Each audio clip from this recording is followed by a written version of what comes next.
Hello dear students, कैसे हो? I hope आप सभी स्वस्थ होंगे, मस्त होंगे और जबरदस्त होंगे। मैं आपका अपना आयुष सर आप सभी के लिए जनवरी अटेम्प्ट 2026 जेईई मेन का पीरियोडिक टेबल का जितने भी सवाल आए हुए हैं हर एक शिफ्ट में, आज हम आपके सामने लेकर के आए हैं और इन सवालों को बना करके एक कॉन्फिडेंस आप फील करेंगे कि आखिरकार किस तरीके का सवाल जेईई मेन पूछने वाला है आपके अप्रैल अटेम्प्ट में। आपको एक प्रकार से हेल्प मिलेगा कि आखिरकार एनटीए का माइंडसेट इस साल के लिए क्या बना हुआ है। तो आइए शुरू करते हैं पहले सवाल के साथ।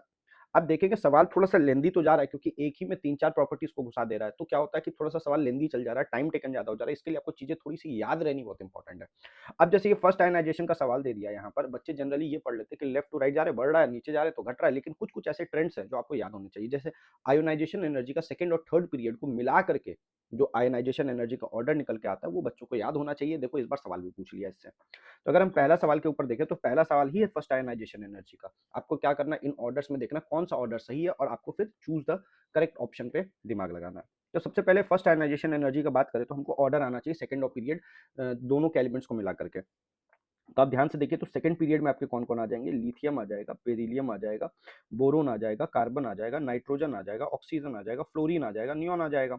उसके बाद उसके नीचे कौन आ जाएगा, सोडियम आ जाएगा, मैग्नीशियम आ जाएगा, एल्यूमीनियम आ जाएगा, सिलिकॉन आ जाएगा, फास्फोरस आ जाएगा, सल्फर आ जाएगा, क्लोरीन आ जाएगा, आर्गन आ जाएगा। अब अगर हम यहाँ पर बात करें बेटा, अगर हम यहाँ पर बात करें इसको आपको हटा करके पहले साइड कर लेना है, ठीक है? किसको? लिथियम, सोडियम, मैग्नीशियम, एल्यूमीनियम को। बाकी इन सभी को क्या करना है, आपको थोड़ा-सा शिफ्ट कर लेना है। ठीक है? थोड़ा-सा शिफ्ट कर लेना है। अब आप देख रहे हैं कि थोड़ा-सा बेरिलियम के साथ दिक्कत है तो इसको थोड़ा-सा ऐसे कर लो, ठीक है? इतना आपको कर लेना। अब देखो ट्रिक कहाँ काम आएगा। आपको क्या करना है, पहले लिथियम को सोडियम और मैग्नीशियम के बीच में लगाना है। क्लियर है क्या यहाँ तक? कोई दिक्कत नहीं है। उसके बाद हम क्या अरेंजमेंट करेंगे? उसके बाद हम अरेंजमेंट करेंगे एक स्पेलिंग से NuNN।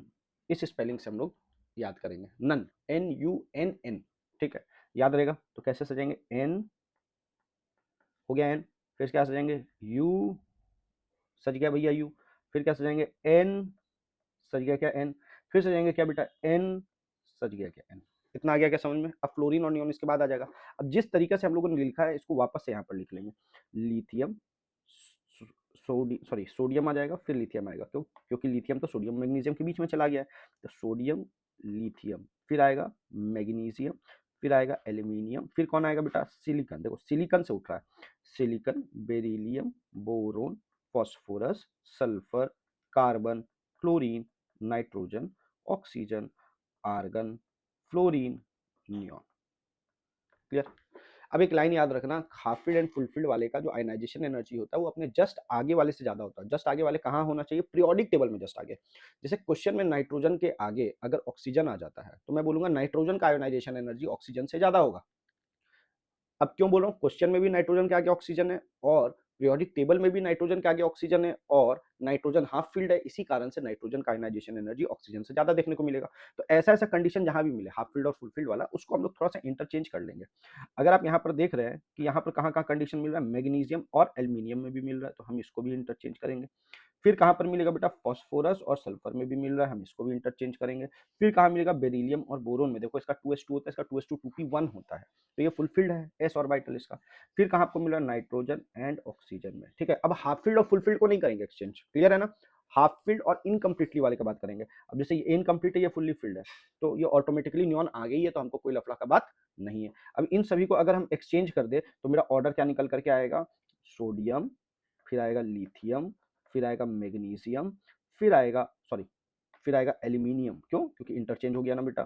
फिर आएगा एल्यूमिनियम, फिर आएगा मैग्नीशियम, फिर आएगा सिलिकॉन, फिर आएगा बोरोन, फिर आएगा बेरिलियम, फिर आएगा सल्फर, फिर आएगा फास्फोरस, फिर आएगा कार्बन, फिर आएगा क्लोरीन, फिर आएगा ऑक्सीजन, फिर आएगा नाइट्रोजन, फिर आएगा आर्गन, फिर आएगा फ्लोरीन, फिर आएगा नियॉन। ये ऑर्डर होने वाला है। अब आप इन ऑर्डर को ध्यान से देख लो बेटा, इस ऑर्डर में कोई दिक्कत नहीं है, तो आपको नजर आएगा कि ये पहला वाला जो है सही है। दूसरा का अगर हम बात करें कि इलेक्ट्रॉन एफिनिटी का, तो आपको पता है कि हाफ फील्ड वाले का इलेक्ट्रॉन एफिनिटी जो होता है वो बहुत कम होता है, या फुलफिल्ड वाले का इलेक्ट्रॉन एफिनिटी बहुत कम होता है।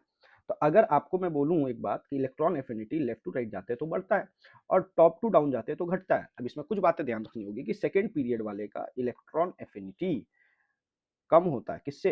थर्ड वाले से। नीचे जाते हैं तो इलेक्ट्रॉन एफिनिटी क्या होता है? घटता है। और लेफ्ट टू राइट जाते हैं तो इलेक्ट्रॉन एफिनिटी क्या होता है, बढ़ता है। अब इस मुकाबले फ्लोरीन का क्लोरीन से ज्यादा होना चाहिए था, लेकिन फ्लोरीन का क्लोरीन से कम होता है। यही तो बात मैं यहाँ पर बता रहा हूँ। क्यों कम होता है, अगर कोई पूछेगा तो आप बोलना क्योंकि due to the small size of second period का जो एलिमेंट्स होता है उसका बहुत स्मॉल साइज होता है, तो जब इलेक्ट्रॉन का एडिशन होता है तो उसमें इंटर इलेक्ट्रॉनिक रिपल्शन बढ़ जाता है। क्लियर है क्या ये बात? तो अगर हमको यहाँ पर ऑर्डर दिख रहा है, एक है आपके पास क्लोरीन है, सल्फर है, फास्फोरस है, फ्लोरीन है। क्लियर? नॉर्मल ट्रेंड ये कहता है कि सबसे ज्यादा फ्लोरीन का होना चाहिए, फिर लेफ्ट टू राइट जाएंगे तो फिर क्लोरीन का होना चाहिए, फिर किसका होना चाहिए, सल्फर का होना चाहिए, फिर किसका होना चाहिए, फास्फोरस का होना चाहिए। क्लियर? ऑटोमेटिकली यहाँ पर दिख रहा है कि फास्फोरस हाफ फील्ड और उसका कम भी हम लोग शो किया है। क्लियर? ये लिस्ट है। लेकिन जब क्लोरीन और फ्लोरीन का मामला आएगा तो आपको याद रखना होगा कि सेकेंड पीरियड का जो एलिमेंट होगा उसका इलेक्ट्रॉन एफिनिटी थर्ड पीरियड का एलिमेंट, ये पीरियड है, से ज्यादा होगा। तो क्लोरीन क्या होगा, आगे आ जाएगा, फ्लोरीन कहाँ जाएगा, पीछे चला जाएगा। क्लियर है क्या? यस। सबसे पीछे नहीं जाएगा, बस आपस में इंटर एक्सचेंज करेगा क्लोरीन और फ्लोरीन। तो यहाँ पर सेकंड ऑप्शन भी आपका सही है। नेक्स्ट आता है मेटालिक नेचर। तो आपको पता है जब हम लेफ्ट टू राइट जाते हैं तो मेटालिक नेचर क्या होता है, डिक्रीज करता है, और टॉप टू बॉटम जाता है तो मेटालिक नेचर क्या होता है, इंक्रीज होता है। क्लियर है क्या? ठीक है। तो अगर आप यहाँ पर देखेंगे तो होना क्या चाहिए था, यहाँ बोरोन है, ठीक है, फिर आ गया यहाँ मैग्नीशियम, फिर आ गया एल्यूमिनियम, फिर आ गया पोटासियम। ठीक है, पोटासियम का सबसे ज्यादा होगा और बोरोन का सबसे कम होगा, ये बात तो सही है, कोई दिक्कत की बात नहीं। अब एल्यूमिनियम और मैग्नीशियम में जब लेफ्ट टू राइट जा रहे हैं तो मेटालिक नेचर क्या होना चाहिए बेटा, डिक्रीज करना चाहिए। यहाँ तो बता रहा है एल्यूमिनियम ज्यादा हो जाएगा, तो ये क्या हो गया आपका, रॉन्ग हो गया। नेक्स्ट आपसे बेसिक नेचर का ट्रेंड पूछा है, तो बेसिक नेचर का ट्रेंड भी कुछ इसी प्रकार का होता है। जिसका मेटालिक नेचर ज्यादा होता है जनरली उसका बेसिक नेचर भी ज्यादा होता है। तो अगर आप देखें पोटासियम है ना, बेसिक स्ट्रेंथ का भी वही है, basic strength left to right जाओगे तो डिक्रीजेस, ठीक है, बेसिक करेक्टर, और बेसिक करेक्टर नीचे जाएंगे तो इंक्रीजेस। हाँ, तो सोडियम है, फिर क्या है, पोटासियम है, फिर क्या है, मैग्नीशियम है, फिर एल्यूमिनियम है, तो नीचे जाएंगे तो बढ़ेगा और इधर जाएंगे तो घटेगा, तो ऑर्डर ठीक है, potassium then sodium then magnesium. Clear? Clear है क्या? Then aluminium. तो बेसिक करेक्टर भी आपका सही है, तो बोलता choose the correct answer from the above. तो ए बी डी आपका सही है, A B D is the first option, तो first option is your correct answer. Clear है क्या बेटा? चलिए आगे बढ़ते हैं नेक्स्ट सवाल की ओर। नेक्स्ट सवाल 21st जेन शिफ्ट 2 में पूछा गया है। अब 21st जेन शिफ्ट 2 का ये जो सवाल है बोलता क्या है, स्टेटमेंट वाइज दे दिया। देखिए ना, ये है आसान सवाल लेकिन क्या है, बहुत लेंदी कर दे रहा है इस बार, इनऑर्गेनिक को भी दो चार चीजों को मिला करके, तो इस बात का ध्यान रखना, थोड़ा सा स्पीड बना के रखना है, कुछ चीजों को आपको याद रखना है। इसको दो चार बार अगर आप प्रैक्टिस करेंगे, अगर आपको ये नजर नहीं आ रहा है ना आखिरी वाला, मैं इसको थोड़ा सा ऊपर कर दे रहा हूँ, थोड़ा सा ऊपर शिफ्ट कर दे रहा हूँ, थोड़ा सा इसको ऊपर शिफ्ट कर दे रहा हूँ ताकि आप इसको देख सके अच्छे से। अब नजर आ रहा होगा, कोई दिक्कत की बात नहीं होगी, ठीक है। आगे बढ़ते हैं नेक्स्ट सवाल की ओर। बोलता है given below are the two statements. पहला स्टेटमेंट आपको क्या बोल रहा है, पहला स्टेटमेंट बोल रहा है the correct order in terms of atomic radius. तो आपको पता है पॉजिटिव चार्ज अगर बढ़ता है तो साइज क्या होता है, घटता है। नेगेटिव चार्ज बढ़ता है तो साइज क्या होता है बेटा, बढ़ता है। और left to right atomic radius क्या होता है बेटा, decreases. Top to bottom atomic radius क्या होता है बेटा, इंक्रीजेस। जनरल ट्रेंड यही कहता है, कोई दिक्कत की बात नहीं है, ठीक है। हाँ, कुछ जगहों पर पॉइंट्स आएंगे, उन पॉइंट्स पे भी हम लोग डिस्कशन कर लेंगे, ठीक है, कहीं पर कोई लफड़ा नहीं है। अब अगर हम बात करें, जैसे आपको क्या दिया हुआ है, अच्छा, जिसका पॉजिटिव चार्ज सबसे ज्यादा वो पीछे है, फिर देन दिस। अब एल्यूमिनियम और मैग्नीशियम में कौन ज्यादा होगा, तो एल्यूमिनियम और मैग्नीशियम में जैसे ही आप लेफ्ट टू राइट जाएंगे तो एल्यूमिनियम का साइज क्या होगा बेटा, बड़ा होगा। एल्यूमिनियम का साइज बड़ा, सॉरी छोटा होगा, क्योंकि टॉप लेफ्ट टू राइट जा रहे हैं तो डिक्रीज हो रहा है, तो एल्यूमिनियम का साइज छोटा होगा और मैग्नीशियम का साइज बड़ा होगा। क्या ये आ रहा है बात समझ में? मतलब ये स्टेटमेंट आपका क्या है, रॉन्ग। पहला स्टेटमेंट तो गलत हो गया। नेक्स्ट अगर हम बात करें, बोलता है the correct order in terms the magnitude of electron gain enthalpy. Electron gain enthalpy का अगर आप ऑर्डर समझेंगे तो इधर क्लोरीन है, फिर ब्रोमीन है, फिर आपका सल्फर है, और इधर आपका ऑक्सीजन है। क्लियर? तो क्लोरीन और ब्रोमीन कहाँ आता है, नीचे ही आएगा थोड़ा सा। एकदम पीरियोडिक टेबल का ट्रेंड आपको याद होना चाहिए, पीरियोडिक टेबल याद होना चाहिए बेटा इसके लिए। अब आपको पता है लेफ्ट टू राइट जाएंगे तो इलेक्ट्रॉन गेन इंथैल्पी या एफिनिटी इंक्रीजेस और टॉप टू बॉटम जाने पर डिक्रीजेस। क्लियर? लेकिन मैं बोला सेकेंड पीरियड वाले के साथ खतरा है। और खासकर बता दूं, ऑक्सीजन और नाइट्रोजन का जो होता है ना, वो बहुत सबसे नीचे आता है, पोलिनियम से भी नीचे चला जाएगा, नाइट्रोजन भी सबसे नीचे चला जाएगा अपना। क्लियर? तो ऑक्सीजन और नाइट्रो, फ्लोरीन और क्लोरीन क्या करता है आपस में इंटर एक्सचेंज करता है। कार्बन और सिलिकॉन में भी आपस में क्या होता है, इंटर एक्सचेंज करता है। थोड़ा सा थ्योरी भी बता दे रहा हूँ, कुछ जगहों पर आपको काम आती हुई नजर आएगी। क्लियर है? तो अगर आप देखें तो ऑक्सीजन का सबसे कम होना चाहिए, यस। फिर सल्फर और क्लोरीन में क्लोरीन का ज्यादा होना चाहिए, और सल्फर और ब्रोमीन में आप बताओ, यहाँ से यहाँ जा रहे हो डिक्रीजेस, यहाँ से यहाँ जा रहे हो डिक्रीजेस, लेकिन इसका साइज छोटा, इसका साइज थोड़ा और बड़ा, तो सल्फर के अंदर इलेक्ट्रॉन लेने की टेंडेंसी क्या हो जाएगी, बढ़ेगी कि ब्रोमीन के अंदर ज्यादा होगा। तो मैं आपको बता दूं अगेन, इसका साइज आपको छोटा होने के कारण थोड़ा सा इंटर इलेक्ट्रॉनिक रिपल्शन देखने को मिल सकता है। क्लियर? तो अगर आप देखेंगे तो ऑर्डर आपका क्या नजर आएगा, statement 1 is wrong and statement 2 is correct. Clear? तो आपका ये बात भी समझ में आ गया, पहला गलत दूसरा सही, तो option 2 is your correct answer. आगे बढ़ते हैं। The first ionization enthalpy of chromium is lower than that of magnesium. तो क्रोमियम का क्या होता है बेटा, 4 3d5 4s1। मैग्नीशियम का क्या होता है, इलेक्ट्रॉनिक, मैं आउटर इलेक्ट्रॉनिक कन्फिगरेशन लिख रहा हूँ बेटा, पूरा नहीं लिख रहा हूँ। मैग्नीशियम का क्या होगा, 3d5 4s2। क्या बोलता है, first ionization enthalpy of chromium is lower than that of M N. M N से कम होता है, क्यों, ये हाफ फील्ड है और ये फुलफिल्ड है। तुम्हें भी पता है फुलफिल्ड से इलेक्ट्रॉन निकालना मुश्किल है, तो स्टेटमेंट 1 आपका क्या होगा, करेक्ट। अगर इलेक्ट्रॉन निकालना मुश्किल है तो एनर्जी ज्यादा देनी पड़ेगी, तो मैग्नीशियम की फर्स्ट आयनाइजेशन एंथैल्पी क्रोमियम से ज्यादा होगी। क्लियर है क्या? नेक्स्ट बोलता है the second and third ionization enthalpies of chromium is higher than that of magnesium. बोलता है सेकंड और थर्ड का जब हम बात करेंगे तो हम बात करें सक्सेसिव आयनाइजेशन एनर्जी का, सेकंड एंड थर्ड। तो सेकंड और थर्ड में अगर हम बात करें तो आपका कन्फिग्रेशन क्या हो जाएगा, जब आपको सेकंड आयनाइजेशन एनर्जी निकालने के लिए बोल रहा है तो कन्फिग्रेशन हो जाएगा 3d5। जब थर्ड निकालने बोल रहा है तो हो जाएगा 3d4। अब मैग्नीशियम का बात करें तो सेकंड आयनाइजेशन एनर्जी जब निकालने बोलेगा तो हो जाएगा 3d5 और 4s1, और थर्ड निकालने बोलेगा तो हो जाएगा 3d5। क्लियर है क्या? अब ये हाफ फील्ड है, ये भी हाफ फील्ड है, लेकिन अंतर क्या है बेटा, ये डी सबशेल में है, मतलब इसका साइज छोटा है। थर्ड पहले आता है, देन 4s आता है, तो 4s न्यूक्लियस से दूर है, तो यहाँ पर एनर्जी कम देनी पड़ेगी, क्योंकि 4s के ऊपर में जो न्यूक्लियस के द्वारा फोर्स ऑफ अट्रैक्शन लगेगा वो कम लगेगा, दूरी बढ़ गई है ना बेटा, तो यहाँ पर कम देनी पड़ेगी। मतलब सेकंड तो सही है, second ionization energy of chromium is greater than manganese, लेकिन थर्ड वाले में गड़बड़ हो जाएगा, क्योंकि ये इनकम्प्लीटली फील्ड है और ये हाफ फील्ड है, तो ऑब्वियसली हाफ फील्ड वाले का ज्यादा होगा, क्योंकि 3 और 3 ये भी सेम है, तो हाफ फील्ड सबशेल को देखेंगे तो मैंगनीज का ज्यादा होगा। मतलब सेकंड ऑप्शन आपका यहाँ पर क्या होता हुआ नजर आ रहा है बेटा, सेकंड ऑप्शन क्या होता हुआ नजर आ रहा है, गलत होता हुआ नजर आ रहा है। अगेन तो इसमें statement 1 is true and statement 2 is false. Clear? ये 22nd जेन शिफ्ट 2 का सवाल है।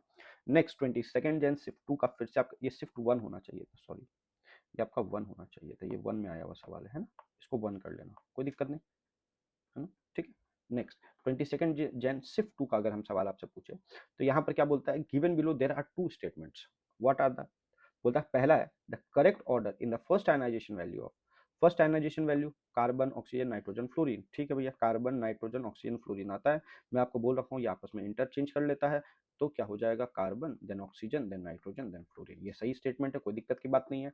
फिर इलेक्ट्रॉन की एंथैल्पी का बारी आता है, तो अभी मैंने बोला आपसे ओल्ड स्टाइल से टिपो, अभी मैंने बोला ऑक्सीजन और नाइट्रोजन का उसके ग्रुप में सबसे मिनिमम होता है, मैं सिर्फ ऑक्सीजन का नहीं बोल रहा, नाइट्रोजन का ग्रुप भी होता है तो उसका सबसे मिनिमम होता है, इवन नाइट्रोजन का थोड़ा सा स्लाइट पॉजिटिव ये आपको देखने को मिलेगा। तो इलेक्ट्रॉन गेन एंथैल्पी, जबकि इलेक्ट्रॉन गेन एंथैल्पी क्या चीज में आता है, नेगेटिव। क्यों आता है negative, because it is an exothermic process, और यहाँ पर एनर्जी आपकी रिलीज होती हुई नजर आती है, तो ऑक्सीजन का सबसे मिनिमम हो जाएगा और सल्फर का सबसे ऊपर। सही है, ये स्टेटमेंट भी सही है, मतलब statement 1 and 2 are correct. Statement 1 and 2 are correct means both statement are true, तो यहाँ पर बोथ स्टेटमेंट आर ट्रू कौन सा है, ऑप्शन सेकंड। अगेन ये आप करेक्ट होता हुआ नजर आ रहा है। आगे बढ़ते हैं, नेक्स्ट सवाल बोलता है correct trend in the first ionization enthalpy of the element of the third period of the periodic table. Third period है, कौन कौन सा, एल्यूमिनियम है, सिलिकॉन है, सल्फर है, फास्फोरस है, क्लोरीन है। और फर्स्ट आयनाइजेशन एनर्जी अगर आप देखेंगे तो होना तो ये चाहिए, लेफ्ट टू राइट जा रहे हैं तो, लेकिन फिर से मैं वही बात बोलूंगा, ये फास्फोरस क्यों आगे आ गया, फास्फोरस क्यों आगे आ गया, कारण समझिए, होना चाहिए था सल्फर को आगे, होना चाहिए था सल्फर को आगे, लेकिन ये क्यों फास्फोरस आ गया, अगेन वही बात, हाफ फील्ड है और क्वेश्चन में भी फास्फोरस के आगे सल्फर है और पीरियोडिक टेबल में भी फास्फोरस के आगे सल्फर होता है। क्लियर है? तो हाफ फील्ड वाले का अपने जस्ट आगे वाले से ज्यादा होगा। ठीक है, वो कहां पर, मैं बार बार बोल रहा हूँ, पीरियोडिक टेबल में उसके जस्ट आगे होना चाहिए, अगर वो चीज क्वेश्चन में भी है तो आप उसको आगे बढ़ा देंगे। तो इसका आपका कौन सा ऑप्शन सही हो जाएगा, option 1 is your correct. Next अगर मैं बात करूं अगेन ये 23rd जेनशिफ्ट 2 का सवाल यहाँ पर देखने को मिल रहा है स्टेटमेंट 1 एंड 2 वाइज। तो क्या बोलता है, the second ionization enthalpy of sodium is larger than the corresponding ionization enthalpy of magnesium.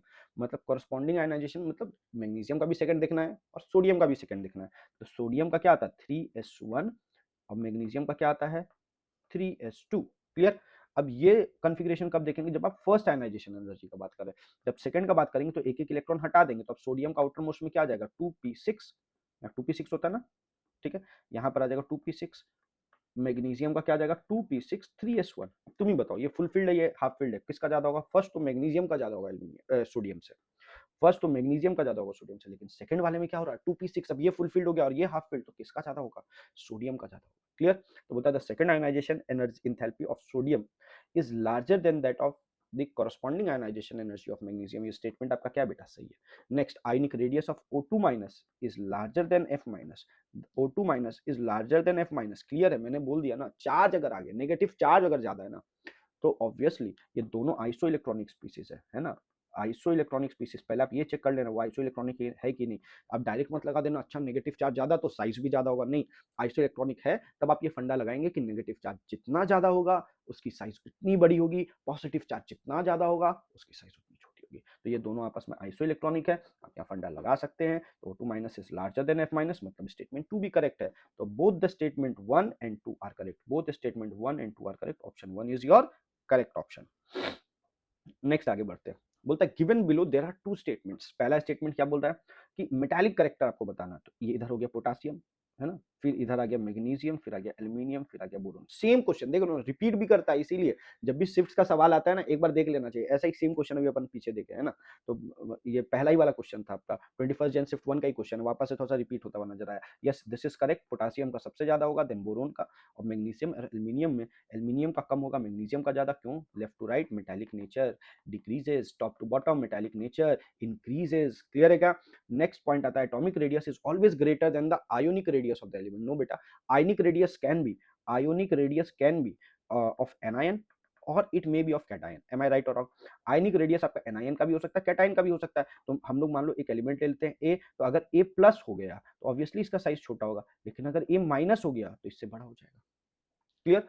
तो अब मैं अगर यहां लिखता कि आयनिक रेडियस की जगह एनायनिक रेडियस लिख देता then it's true, cationic radius लिख देता और डिक्रीजेस लिख देता then it's true, but ionic radius में भी ग्रेटर और मे बी लेसर, मतलब statement 2 is false.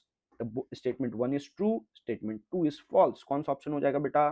Fourth option हो जाएगा। क्लियर है क्या? आगे बढ़ते हैं। 24th जैन शिफ्ट 2 का पेपर है। इसमें क्या बोल रहा है? Carbon nitrogen oxygen fluorine in terms of second ionization energy. जब भी ऐसा सवाल आए ना सेकंड आयनाइजेशन, देखो कॉन्फ़िगरेशन मत लिखना, थोड़ा सा दिमाग लगाना, कैसे सोचना है। अगर थर्ड आएगा तो क्या करना, मैं सब बता रहा हूँ। अगर मान लो यहाँ सेकंड बोला है किसी एलिमेंट का, किसका बोला है सेकंड आयनाइजेशन एनर्जी चेक करना है, तो हमको बोला कार्बन नाइट्रोजन ऑक्सीजन फ्लोरीन। अब थोड़ा बताओ, जब सेकंड आयनाइजेशन एनर्जी चेक करते हैं तो एक इलेक्ट्रॉन निकाल देते हैं, थर्ड एनर्जी चेक करते हैं तो 2 इलेक्ट्रॉन निकाल देते हैं, फोर्थ चेक करते हैं तो 3 इलेक्ट्रॉन, मतलब जितना हमको जिस नंबर पे चेक करने बोला उससे एक कम इलेक्ट्रॉन हम लोग निकाल देते हैं।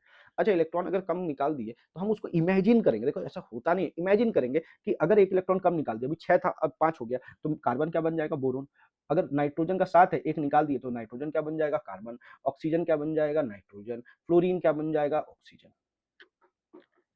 अब अगर मैं इसका ऑर्डर सजा लूं तो मेरा काम हो जाएगा। अब इसका ऑर्डर तुम्हारे लिए सजाना बड़ा आसान है कि आपको पता है लेफ्ट टू राइट जाते हैं सर आयनाइजेशन एनर्जी बढ़ता है, लेकिन यहाँ नाइट्रोजन और ऑक्सीजन है, आप इसको इंटरचेंज कर देना तो फाइनल ऑर्डर क्या निकल के आ जाएगा? Boron, then carbon, then oxygen, then nitrogen. अब इसको रिप्लेस करेंगे। बोरोन हम कहां से बनाए थे? कार्बन से, तब यहाँ कार्बन आ जाएगा। कार्बन कहां से बनाए थे? नाइट्रोजन से, तो यहाँ नाइट्रोजन आ जाएगा। ऑक्सीजन हम कहां से बनाए थे? नाइट्रोजन से, सॉरी कार्बन बनाए थे नाइट्रोजन से, हाँ। ऑक्सीजन कहां से बनाए थे? फ्लोरीन से, तो फ्लोरीन आ जाएगा। नाइट्रोजन कहां से बनाए थे? ऑक्सीजन से, तो ऑर्डर विल बी दिस। आप चेक कर लो कहां पर ये ऑर्डर है, CnFO, option third is your correct option. Clear? तो इस तरीके से सवाल आप सेकंड थर्ड आयनाइजेशन एनर्जी का बना सकते हैं। आगे बढ़ते हैं नेक्स्ट सवाल की ओर। 28 जनवरी शिफ्ट 1 का सवाल है। बोलता है in a period 4 of the periodic table, period 4 of the periodic table the element with the highest and lowest atomic radius. पहला बात तो यहाँ पीरियड 4 लिख दिया है, तो सोडियम और क्लोरीन को तो ऐसे ही आप हटा दीजिए। पीरियड 4 में क्या आएगा? पोटासियम वाला आएगा, मतलब ये भी आप हटा दो। अब क्या बचा? Potassium and bromine. अब तुम ऐसे ही बना सकते हो, तुमको लेफ्ट टू राइट जाते हैं तो क्या होता है साइज इंक्रीजेस या डिक्रीजेस? Yes, decreases. तो हाईएस्ट किसका होगा? पोटेशियम का। और उसके लास्ट में कौन आता है? ब्रोमीन। ऑप्शन तो यहीं पर क्लियर हो गया। आप खाली एलिमेंट भी चेक कर लेते तो आंसर आ जाता है। क्लियर है? आगे बढ़ते हैं। 28 जेन शिफ्ट 2 का सवाल है। 28 जेन शिफ्ट 2। अब 28 जेन शिफ्ट 2 में क्या बोलता है? अगेन बोल दिया नाइट्रोजन है, फास्फोरस है, ऑक्सीजन है, सल्फर है, क्लोरीन है और यहाँ फ्लोरीन है। क्लियर? मैं बार बार आपसे एक ही बात बोल रहा हूँ, आप हमेशा पीरियोडिक टेबल के पैटर्न में क्वेश्चंस को लिखने की कोशिश करो, ऑर्डर आपको नजर आने लगेगा। बोलता है the number of valence electron present in the element with most and least metallic character. सबसे ज्यादा मेटालिक करेक्टर यहाँ पर किसका होगा बेटा? सबसे ज्यादा मेटालिक करेक्टर आपका फास्फोरस का होगा। लीस्ट, ये सबसे लीस्ट हो गया। और सबसे इंपॉर्टेंट या बोल सकते हो मोस्ट मेटालिक करेक्टर किसका होगा? फ्लोरीन का होगा। बोलेंगे सर क्यों? हमको पता है लेफ्ट टू राइट जाते हैं metallic nature increases, top to bottom जाते हैं मेटालिक नेचर डिक्रीजेस। बहुत जन इसको जब आयोनाइजेशन एनर्जी के लेवल पे कंपेयर करता है तो थोड़ी सी चीजें डिफिकल्ट होती जाती है, लेकिन मैं बताऊंगा जब भी आपको मेटालिक नेचर को कंपेयर करना होगा ना, आप उसकी इलेक्ट्रोनेगेटिविटी का ऑर्डर सजाना और उसके बेसिस पे मेटालिक और नॉन मेटालिक के बारे में बताना। Clear? No need to going through any other property like ionization energy और इलेक्ट्रॉन गेन एंथैल्पी। और आपको पता है इलेक्ट्रोनेगेटिविटी भी लेफ्ट टू राइट जाते हैं तो बढ़ता है और टॉप टू बॉटम जाते हैं तो घटता है। क्लियर? तो यहाँ मेटालिक नेचर आपका क्या होगा? इंक्रीजेस। यहाँ सॉरी उल्टा कर दिया मैंने, उल्टा कर दिया। मेटालिक नेचर क्या होगा बेटा? डिक्रीजेस। और यहाँ पर क्या होगा? इंक्रीजेस। क्लियर? अब आपसे क्या पूछा है? अब आपसे क्या पूछा है? अगेन थोड़ा सा देखते हैं। बोलता है with the least metallic character, तो ये हो गया लीस्ट। फ्लोरीन वाला क्या हो गया? लीस्ट। और बोला मोस्ट, ये फास्फोरस वाला मोस्ट हो जाएगा। क्यों? मेटालिक पूछा, नॉन मेटालिक पूछा तो अपोजिट हो जाता, नॉन मेटालिक पूछता तो अपोजिट हो जाता। थोड़ा सा एरर हो गया, इसको थोड़ा सा माफ करिएगा, है ना। और जो बता रहा हूँ उस पर फोकस करिए, ये चीजों को 2-3 बार पहले ही बता दिया हूँ, ठीक है। थोड़ा लिखने में एरर आ गया। तो मोस्ट वाले में क्या होगा? मोस्ट मेटालिक करेक्ट का वैलेंस इलेक्ट्रॉन कितना होता है? 5। और इस ग्रुप का वैलेंस इलेक्ट्रॉन कितना होता है? 7। तो ऑप्शन आपका कौन सा सही हो जाएगा? थर्ड वाला ऑप्शन सही हो जाएगा। क्लियर है? इसी के साथ हम लोगों ने सारे क्वेश्चन को डिस्कस कर लिया और आप देख रहे हैं कि सबसे ज्यादा जो ट्रेंड में सवाल पूछे गए वो आयनाइजेशन एनर्जी पे सवाल है। फिर electron gain enthalpy, metallic nature सबको टच किया है। इलेक्ट्रोनेगेटिविटी को